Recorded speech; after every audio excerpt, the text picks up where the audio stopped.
Hey, everybody. Welcome to Thursday Night Book Club. My name is Leah Pearson, and tonight we are going to talk about chapters 3 and 4 of The Self-Aware Leader, which I thought these were great chapters, and I think that this is an excellent book already. I'm very excited about it.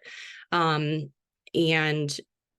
some of my, how do I say this? I feel like some of my thoughts that I want to share, sometimes I'm like, I don't know, is that like not going off on a tangent, but I think it's just how my brain works is kind of like looking at the overall, like the overview of everything rather than just going like line by line through stuff, as far as takeaways go. And so I thought there was a lot of wisdom in the first chapter about putting your team ahead of your own career advancement. And that's 100% like, I love that. I love the heart behind that.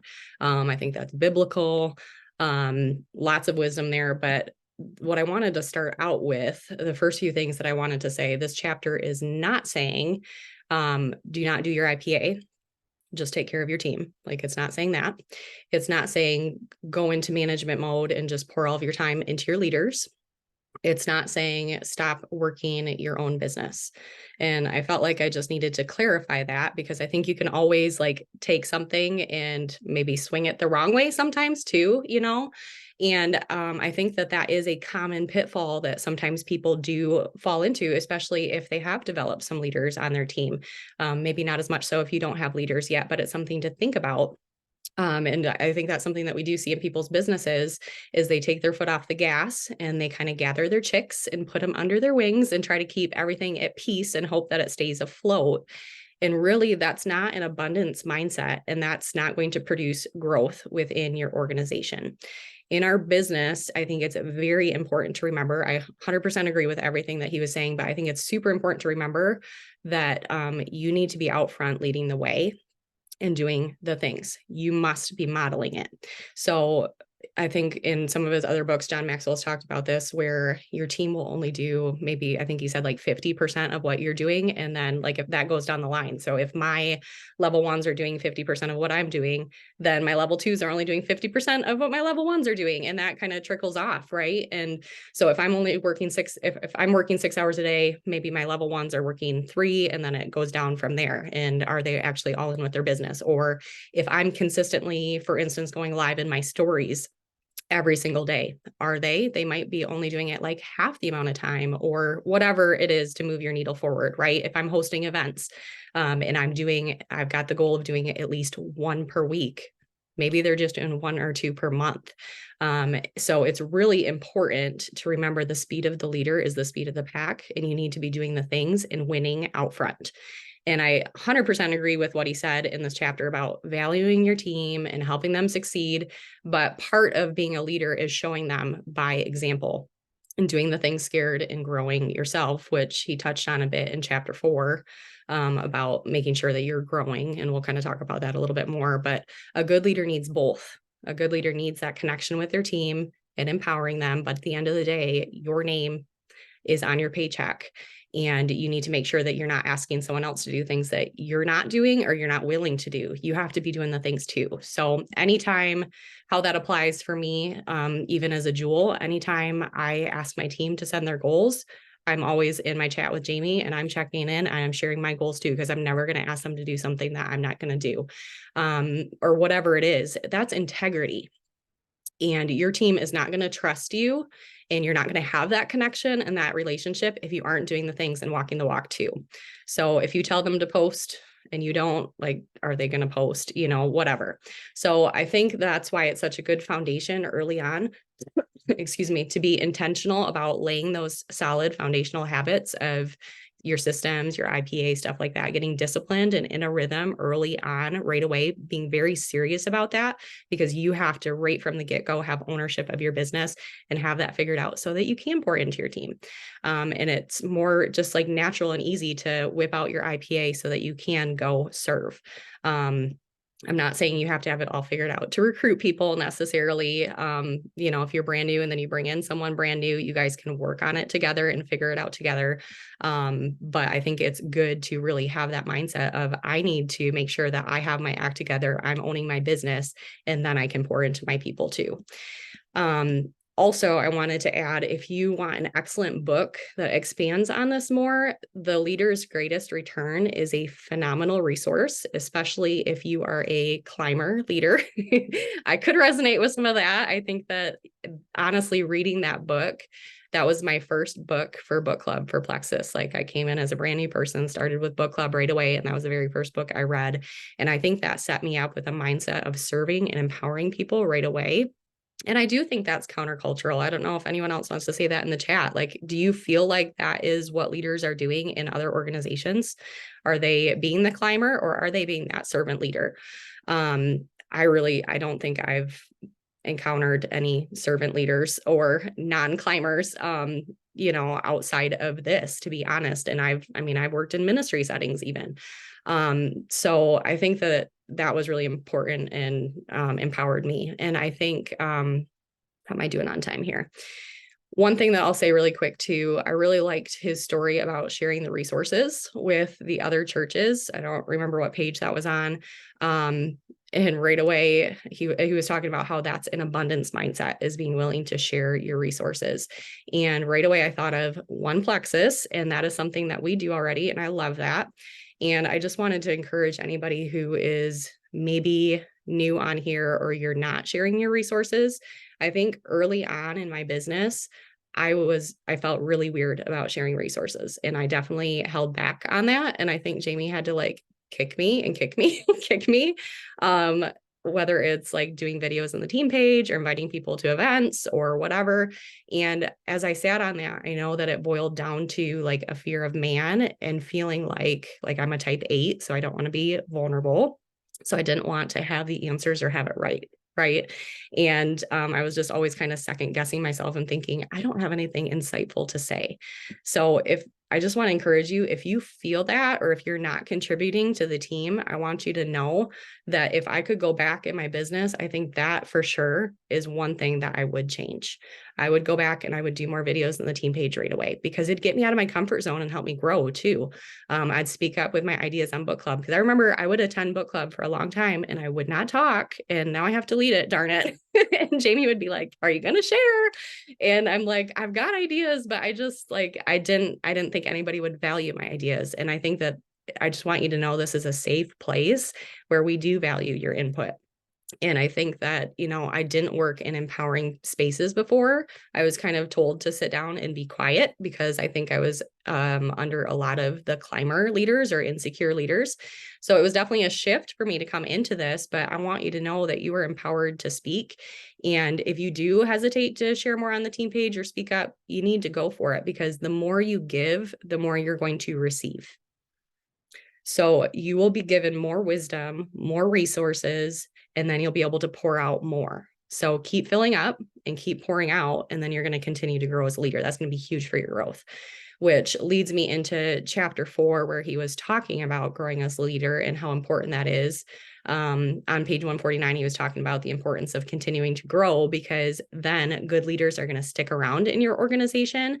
And then you're also going to be attracting higher quality leaders as well, which is the law of respect, because people are not going to follow you if they're a stronger leader than you. So we have to keep growing. And I was thinking about, there's a lot of different ways, but I just jotted a couple down for the sake of time. How do you grow in your Plexus business? Like, what does that take?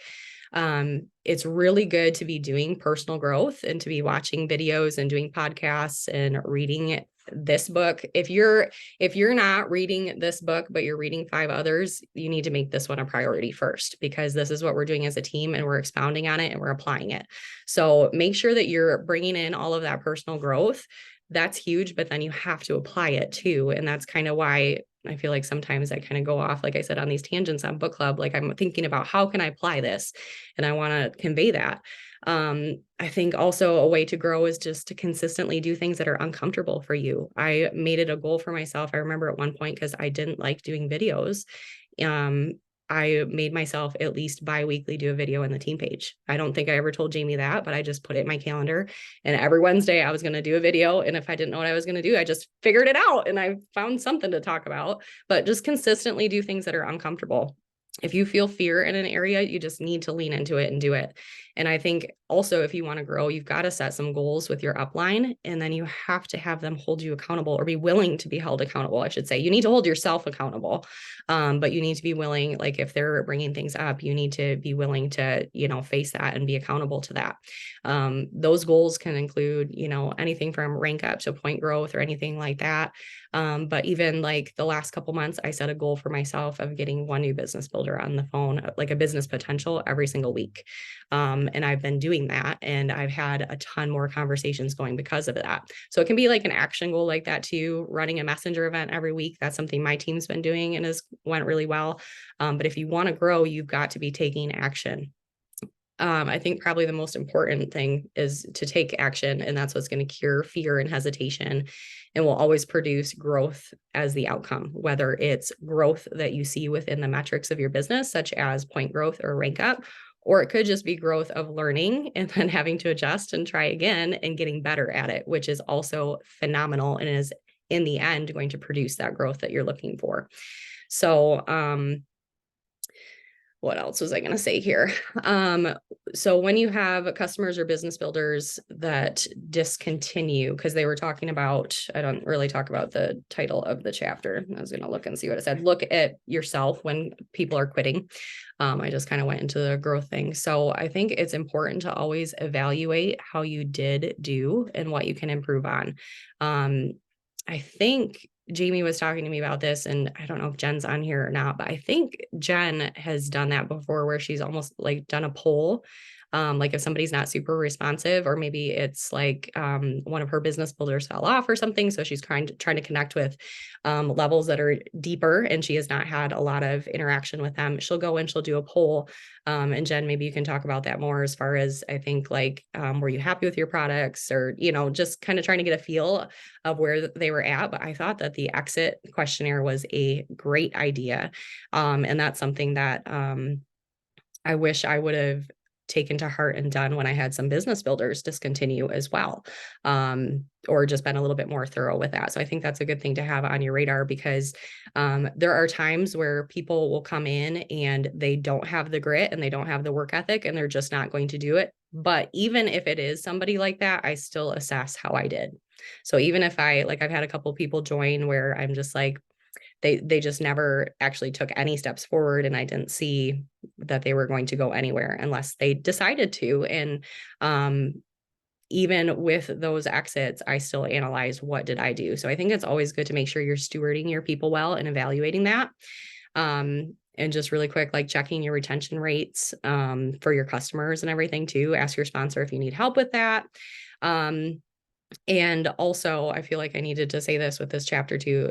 This chapter is not saying that your leader is the reason why you've not ranked up. This is not saying that the leader is the reason why you're not growing, or your leader isn't giving you enough attention or coaching you. I think it's good to reflect on your relationship with your leader too, and evaluate yourself. I mean, this is self-aware leader too. So as a leader, you have a leader too. So you need to assess and think about, okay, am I being coachable? Has my leader given me action steps, and have I actually taken them? Or have they mentioned them a couple times and I'm still sitting here? Am I consistently working my business? Because they probably are not going to put a ton of time into coaching you if you're not following some action steps they gave you, or you're not even doing basic activity. So again, I think this chapter was excellent, but I think we always need to have like that gut check and not use something as like to validate a victim mindset. So just a couple of thoughts on that. Would love to open it up and hear what you guys had as far as specific takeaways. And I always love hearing the discussion.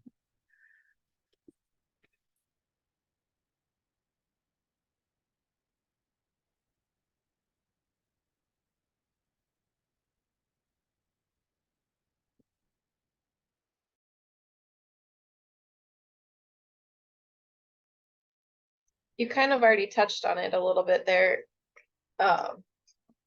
at the end, but as I read through the second chapter and the evaluation and reviewing, yourself, or like the exit interview, I did think back on some of the workers that I did have that are no longer, and I wish I would have put a little bit more effort into asking their feedback about my leadership and been bold enough to ask about that. I've done that with customers, in part as a way to just kind of for feedback, but kind of keep the conversation going on and make them still feel cared for, even if I can't keep them from quitting. But I wish I would have been a little bit more intentional for that process with prior workers too. I think I was scared too for myself, but this is like, I don't know, a good reflection on why it's important to dig into those scary areas. Mhm. Yeah, definitely makes you feel a little naked, like exposed, but if you want to grow, I think it's a good idea. So I was going to say too, I realized that I do the exit interview thing a lot on people like customers who are leaving, but business builders that quit. I realized like through this, like, oh, wow, like I've never done that. And so that's important. And now I definitely want to start doing it. But the other part that I wanted to talk about was where he was talking about just like ensuring that the people on your team know that they're appreciated and know again, like that you see them. And I was kind of like thinking to myself, I feel like when someone is new and we're excited and they're excited and all of those things, it's really easy to do a lot of that. But then when it's like 6 months later or a year later or whatever else, I feel like some of that kind of fades because we always kind of turn that focus more over to like the new people and our other people. If they're doing good, you're kind of like, you're doing good, and even though you still might say like you're doing good, I realized that we might be a little bit less intentional just about that checking in with them and keeping that relationship super strong. And so that's definitely something that I want to focus a little bit more on with people on my team, is because like I loved how he just said again, which I've heard him say that before, but that relationship is, like the foundation of everything. And when he talked about people would follow someone based on their relationship with them versus your title. Like you could be a 15-star diamond, but if you don't have a good relationship with anyone, they're not going to want to listen to you, And so that really just pushed me to remember we have to keep those relationships good. We still have to let people know they're important to us and we love them and appreciate them. And so, Yeah. So what are some ways you can do that? So I used to like, and I still do this, but for new people, like I send them like a handwritten card and like just talk about their why and appreciating them and all of that.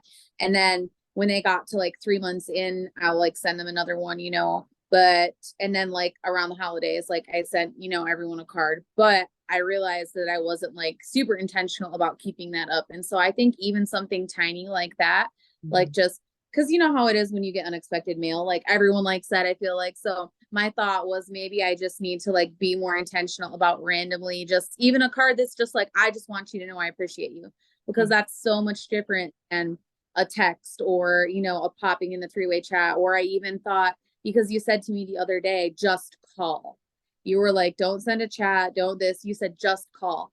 And that's what I thought of when I heard that part about being more intentional, is like, maybe I should just call when it's not a scheduled coaching call sometimes and just be like, I just want you to know you're doing a great job or whatever that is. So those were some of my ideas to do that.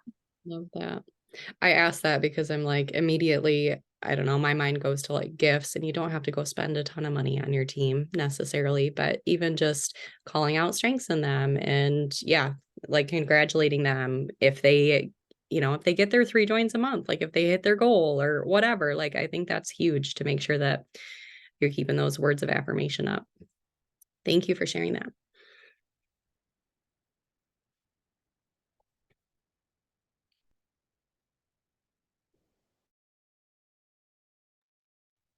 So in kind of back that section where we both, a couple of people are already mentioning, but he talks about at the end there, those 6 steps. And really it's just about taking that ownership, right, as a leader and responsibility. And it reminds me of just growth and emotional maturity and being able to handle hard things. I mean, that's really what a lot is connected with. So taking responsibility, right? Not needing to always be right or have the last word, but you're taking responsibility for your relationships. The exit interview was said, putting high value on people was mentioned. What stuck out to me was that, you know, we find at number 4 and number 5 and 6, I want to mention, but 4, we find, I mean, we have hard things that happen no matter where you're at in this business. And we can find we don't have to know all the answers. We're not always going to know all the answers. Things are going to be difficult at times, but he mentions, you know, you can always be trustworthy. You can always do your best. You can always ask questions or ask for forgiveness, whatever that is, you know, recognizing that positive emotional health creates a secure environment for your people. That is so important, because if you exude to where you jump to emotions and stress and elevate a situation, or there's drama or whatever it is, you're creating that environment for your people, for, you know, the culture that's around you. And so taking ownership of in a leadership sense of having that emotional maturity and strength to be level-headed and to you know, not respond or react quickly if you feel like something is hard. And then that last one I just wanted to mention was I love because he mentions, I'll specifically quote, but if I keep growing, I will never become the lid on the potential of my people. And I just wanted to let that sink in, because if you that's a heaviness in those words in a lot of ways, right? That's a responsibility in those words. And so if I stop growing, if I stop being intentional on that, am I creating a lid for the potential of the people that I'm connecting with, that I'm leading? It's not just on me then, right? My responsibility is to lead, to show up, to be present, to be a visible leader. That's not just affecting me. That's not just for my sake, right? That's for everyone else. That's why I do this. That's why, you know, we all do this, because it's not just about ourselves, and knowing that I can't stop growing. We never stop growing. John Maxwell doesn't stop growing, right? Because we're not only to raise our lid, but to not put a cap on the potential of others. So that's really, really stuck out to me. So sobering. I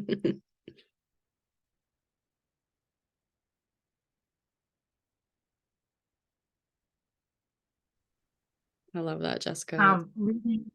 Sorry, go ahead. Let's just read in the comments.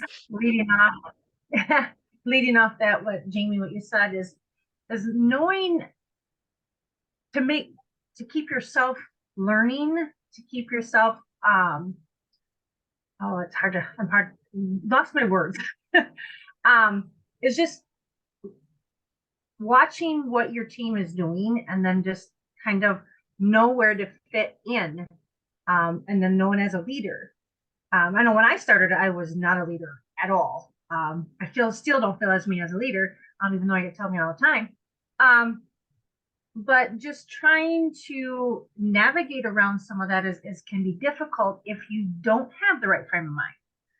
Because I know there was a lot of times I know I didn't have the frame of mind, and I'm like, why is this not going the way it should be? Or why am I not helping them like I should? And it was more or less because I didn't have the right frame of mind. I have grown tons by just reading the books and keeping the God with me too, because that's where I get most of my strength from.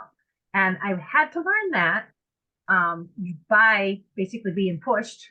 I'm not going to say who keeps pushing me, but but it's very helpful, because I wouldn't be where I'm at if I didn't have the push, because I would give up on myself. And when I give up on myself, that means I'm giving up on my team, and I can't grow my team if I keep giving up on myself. So I welcome the push. but that's how we learn and that's how we grow. And that's why I love these books, because I learned so, especially from him, from John Maxwell. It's just amazing on what I have learned and different things the last couple months. So, but that part of the book really got me. The same thing you, Jamie. Thank you for sharing. I do push and sometimes kick. You push and sometimes kick.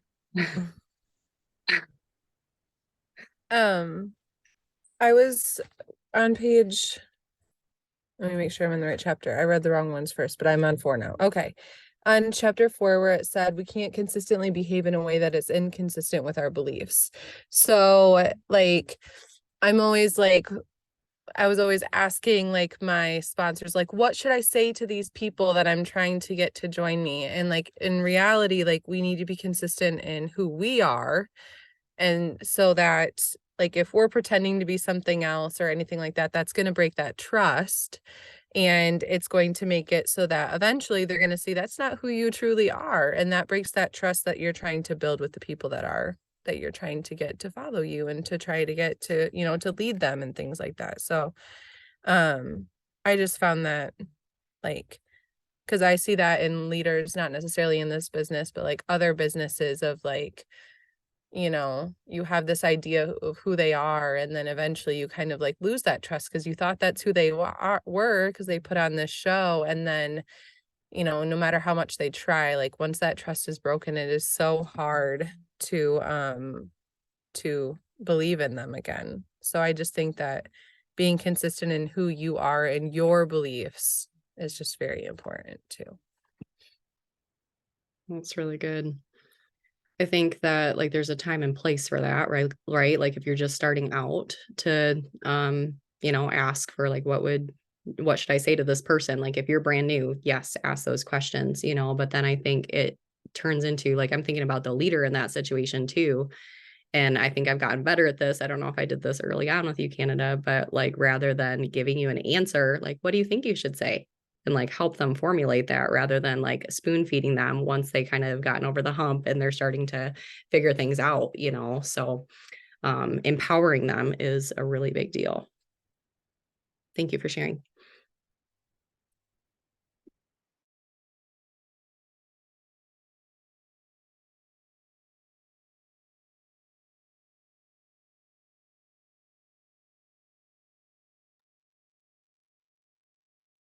I think we've got time for like one more or a couple if you want.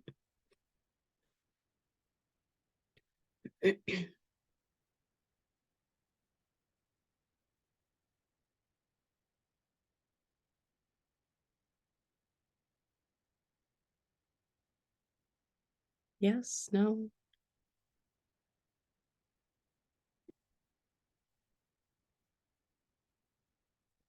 One last thing that I was thinking about, I don't know if you guys caught, I did a dual live with my sponsor yesterday, and she was amazing, as always.